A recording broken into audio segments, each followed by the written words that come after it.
자, 오늘 4월 14일 목요일은 옵션 만기일 시장입니다. 제가 유튜브에서 몇 년간 매번 만기일마다 말씀을 드리지만 만기일은 다른 날보다도 훨씬 더 신경을 써서 오전에만 잠깐 매매했다가 하루 종일 매매를 하지 않는 게 가장 좋은 방법입니다. 비싼 거래세를 내면서 변동성도 없는데 괜히 물려가지고 손실만 쉽게 나기 때문인데 저는 당연히 오전에만 잠깐 하다가 하루 종일 아무것도 하지 않았습니다. 현재 시장 투자 심리가 너무 위축이 되어서 그런지 비싼 거래세를 내면서까지 매매하기에는 너무 아까운 시장인 것 같습니다. 자, 현재 시장에서 당연히 대형주는 함부로 매매를 할 수가 없습니다. 언제 이게 다시 좋아질지는 모르겠지만 어차피 시간이 해결해 줄 것이기 때문에 나중에 좀 유리해졌다 싶을 때, 추세가 좀 안전해졌다 싶을 때 들어간다 하더라도 충분히 수익을 챙길 수가 있습니다. 추세 매매를 절대 무시하면 안 되는 이유가 추세를 보고 들어가면 확실하게 상승이 나올 수가 있으며 더 이상 바닥이 어디인지는 걱정할 필요 없이 대응 방법도 쉬워질 수가 있습니다.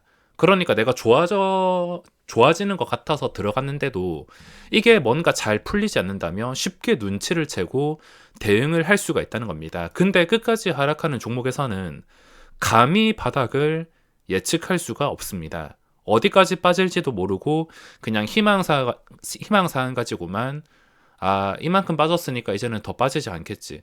이쯤 되면은 저점이겠지.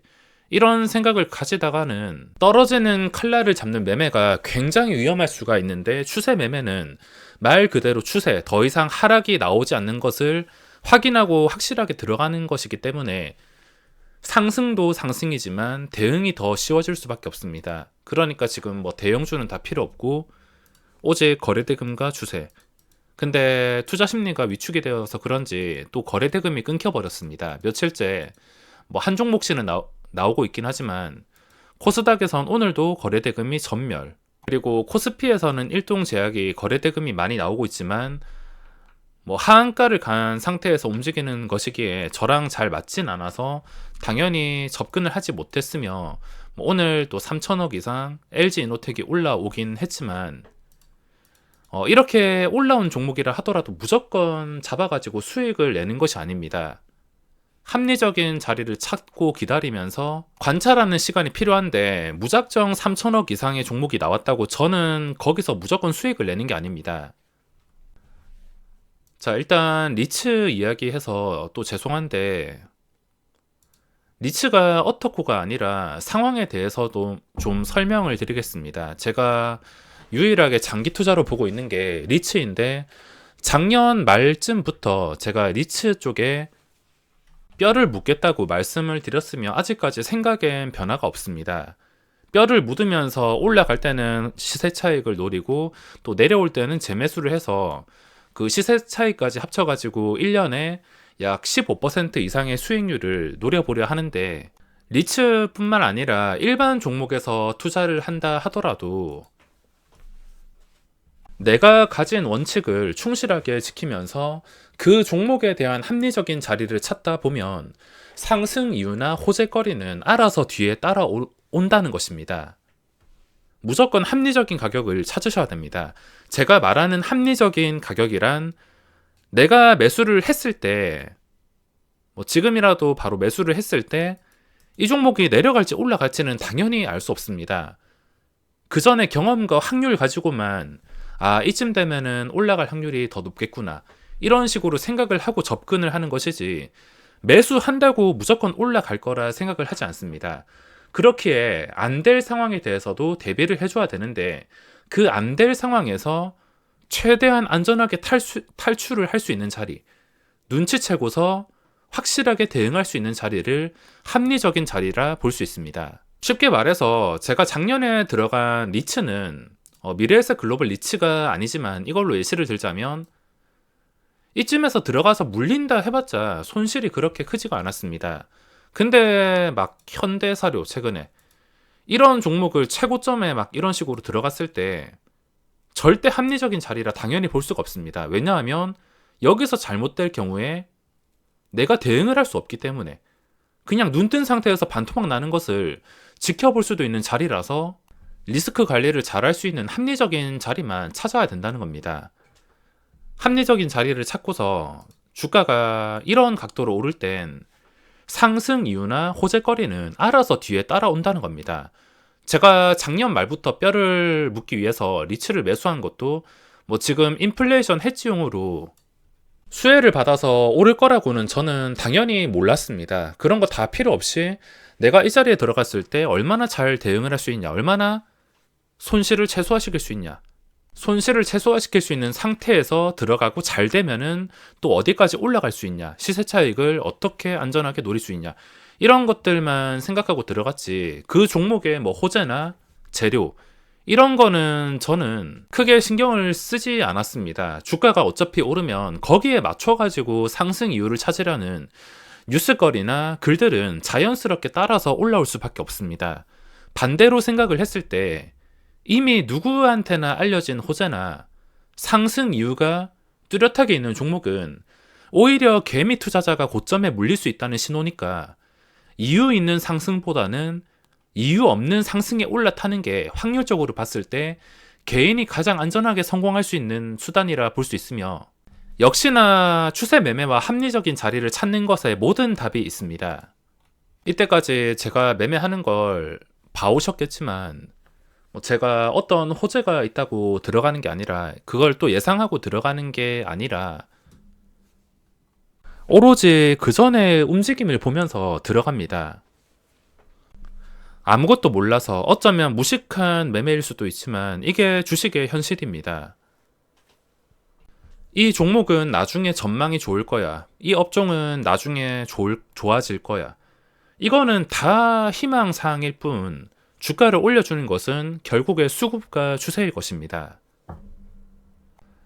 자, 오늘 시장에서 제가 한 것은 관찰은 좀 많이 한 것 같은데 실제로 매매한 것은 오전에 현대중공업밖에 없습니다.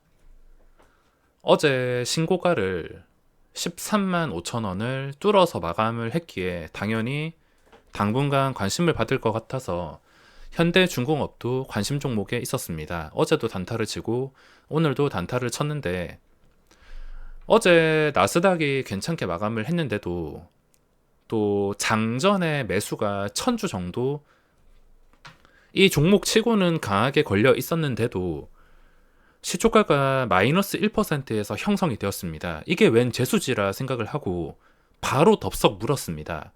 왜냐하면 13만 5천 원이 중요한 자리일 것이고, 혹시나 내가 매수한 다음에 바로 내려간다 하더라도 일시적인 방어가 되면서 잘 풀리지 않는다 하더라도 탈출 기회는 있을 것 같았기 때문에 이 가격에 바로 접근을 했습니다. 거래대금이 많지 않고 좀 지루한 종목일 수도 있지만 중요한 자리가 너무 뻔했기 때문에 들어갔는데 시작하자마자 바로 시세가 쉽게 나왔습니다.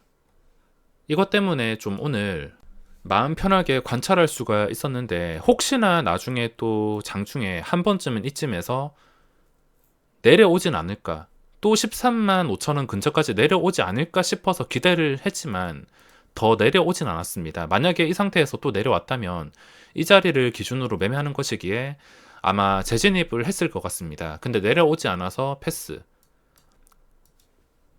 신규주가 최고점을 뚫어서 이 자리를 잘 깨지 않는다면 좀 특수한 경우에는 카카오페이 같은 변동성이 나올 수가 있기에 당연히 매매를 할 수밖에 없었습니다. 이거 말고도 뭐 관찰하는 종목은 여러 개 있었지만 오늘은 왠지 들어갈 수가 없었습니다. 넷게임즈라든지 또 MI텍, 최근에 신고가가 나온 종목, 그리고 대덕전자, 이렇게 관찰을 하고 있었는데 MI텍 같은 경우에는 시작하자마자 좀 가파르게 빼버렸습니다. 그리고 시작가가 만약에 시간의 거래 마감한 가격보다 높게 시작을 했다면은 한 1,900원 이상에서, 그 전에 고점이 11,550원이니까 거리가 가까울수록 잠깐 변동이 나올 수 있어서 그 변동을 이용하려 했지만 이것보다 낮게 시작하고 좀 가파르게 떨어져서 손을 쓸 수가 없었습니다.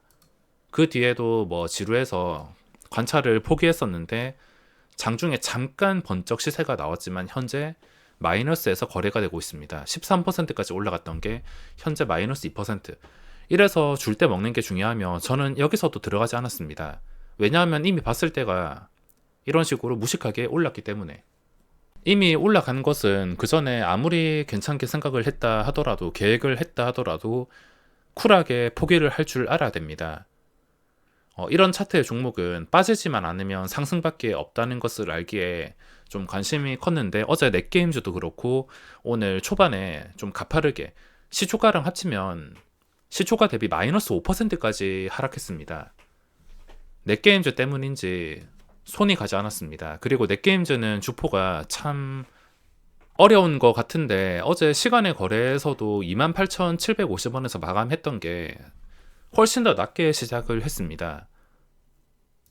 훨씬 더 낮게 시작해서 뭐 잠깐 뚫어주긴 했지만 추격 매수할 것도 아니고 해서 그 뒤에 여기서 혹시나 쌍바닥을 지켜주게 된다면 생각을 해봤지만 쌍바닥이 이쯤 28,200원 이때 바닥 찍고 그리고 횡보하면서 여기서도 잠깐 내려간다 하더라도 이 28,200원만 아주 강력하게 지켜줬으면 그때 한번 들어갔을 텐데 딱 보시더라도 지켜주지 못했습니다.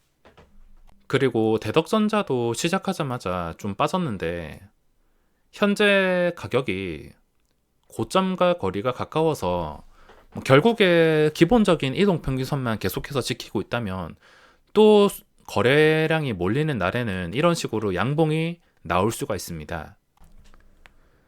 저의 수익의 비결은 추세와 합리적인 자리를 찾는 것입니다. 얼마나 손절에 안전하게 대응하냐가 곧 수익으로 이어지며 호재는 종목이 잘 되면 알아서 따라오는 요소일 뿐입니다. 내일 시장에서는 넥슨 게임즈 정도만 관찰하면서 시간을 보낼 것 같은데 오늘 영상은 여기서 마무리하겠습니다.